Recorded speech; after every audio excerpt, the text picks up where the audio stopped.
पतंगबाजी के लिए जयपुर में मौसम साफ नजर आ रहा है। आज से 2 दिन पतंगबाजी के नाम रहेगा। शहर के चार दीवारी क्षेत्र सहित अन्य क्षेत्रों में पतंगबाजी शुरू हो गई है। अगर हवा की बात करें तो हवा उत्तर पश्चिम की ओर चल रही है। हालांकि हवा की सामान्य रहने के दिन में ठंड का एहसास रहेगा। वहीं दान पुण्य का दौर भी जारी है।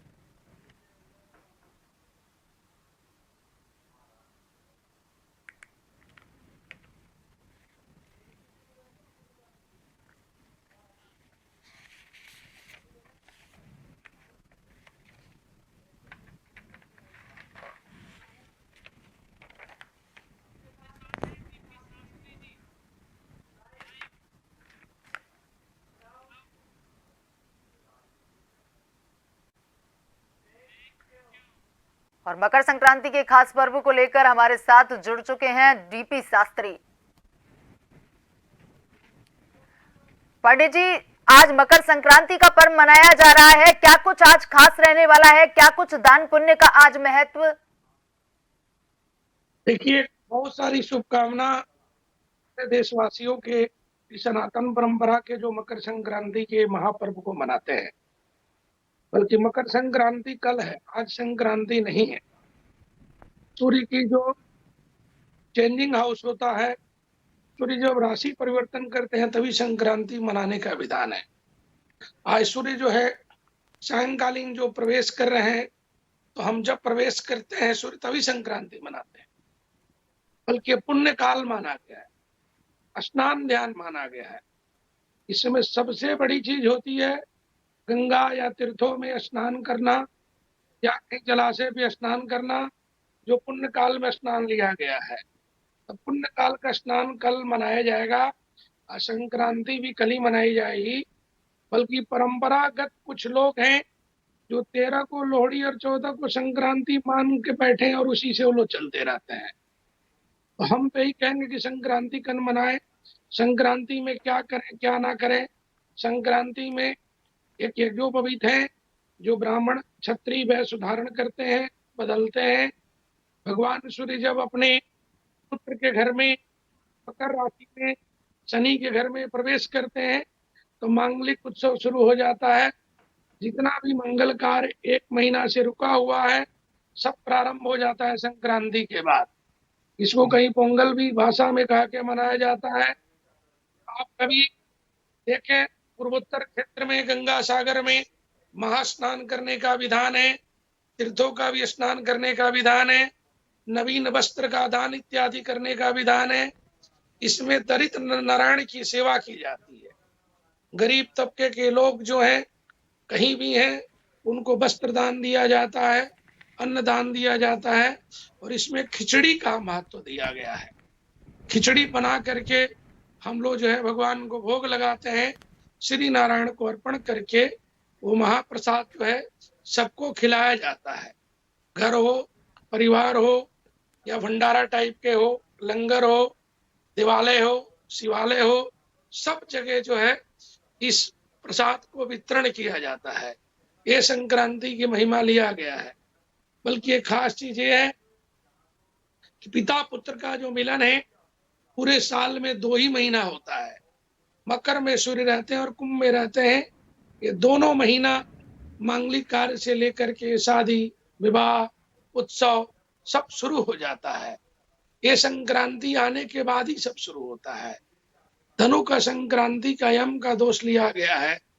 जब तक धनु में सूर्य रहे तब तक संक्रांति ना मनाए। जब मकर में सूर्य प्रवेश कर जाए तभी संक्रांति का फल है, तभी उसके पूजा है, पाठ है। अन्यथा भगवान नारायण के जप तप है, महाव्रत है। जिस तरह अभी आप देखें अयोध्या में संक्रांति के उपरांत ही सब कार्य शुरू हो रहा है, अनुष्ठान होने जा रहा है, यज्ञ होगा, भगवान की प्राण प्रतिष्ठा होगी।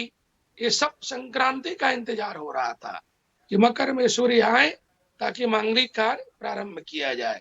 ये संक्रांति की महिमा ली गई है। ऐसे तो हर महीने संक्रांति आती है। सूर्य हर महीने एक राशि में प्रवेश करते हैं, उस राशि के नाम से संक्रांति जानी जाती है। बल्कि पूरे साल में ये संक्रांति सर्वोपरि संक्रांति है और ये श्रेष्ठ संक्रांति है।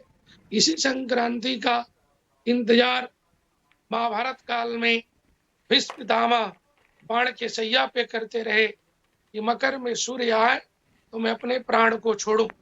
इच्छा मृत्यु रहने के बाद भी इतना समय उन्होंने इंतजार किया। ये मोक्ष को द्वार भी प्रदान करता है।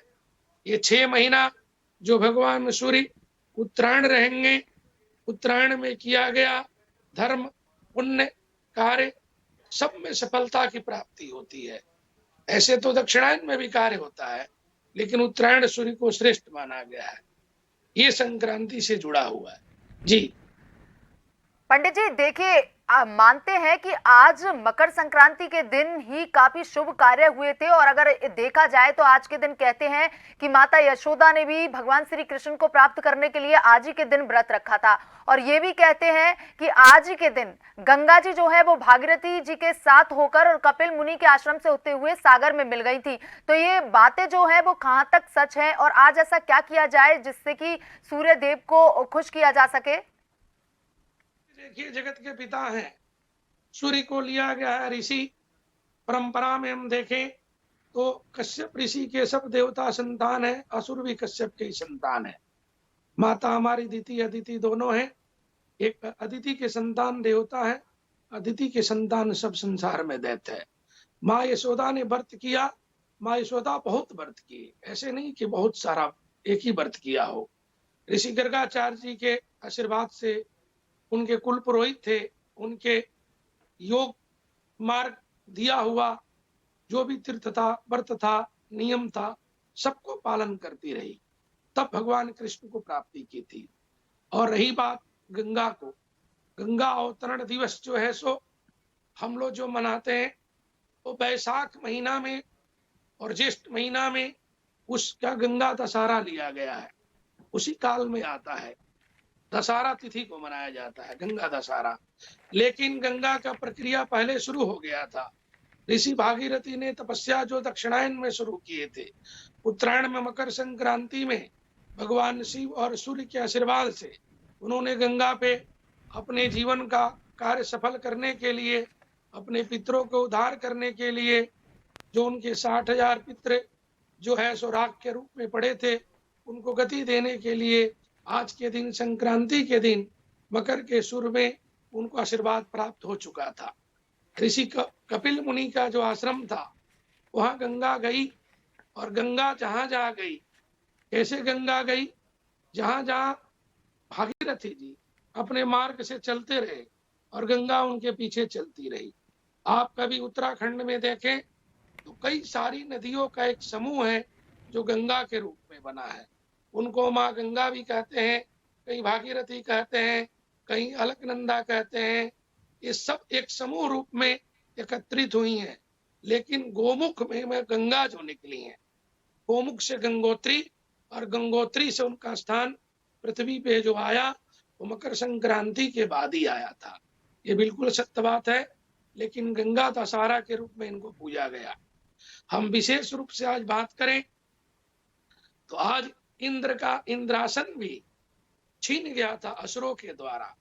तो भगवान सूर्य की उपासना करने से उनको उत्तरायण सूर्य में ही भक्ति शक्ति के अनुसार उनको पुनः अपने गद्दी की अन्यथा जो उनका राजतंत्र था, धर्मतंत्र था, उसकी प्राप्ति हुई। एक और भी चीज यहाँ जुड़ जाता है संक्रांति में। संक्रांति जो है भगवान रामचंद्र भी सूर्य वंश में हुए, और सूर्य वंश में रावण के क्रोध, रावण के भय और रावण के पाप से पूरा पृथ्वी त्रस्त था, कष्ट में था। ऋषि अगस्त के बताने के बाद, हे राम, आप आदित्य हृदय स्तोत्र के पाठ करो, सूर्य की उपासना करो, सूर्य आपके कुल देवता हैं, आपको विजय के प्राप्ति कराएंगे।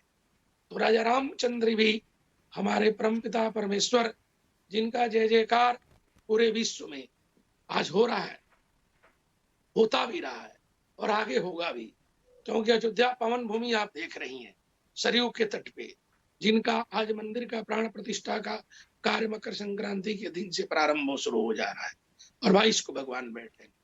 भगवान राम भी आदित्य हृदय स्तोत्र का पाठ किए और पाठ करने से पुनः उनकी विजय की प्राप्ति हुई थी। ये संक्रांति का फल प्राप्त हुआ था उनको। जी जी पंडित जी, मकर संक्रांति के पर्व के दिन हमसे जुड़ने के लिए धन्यवाद।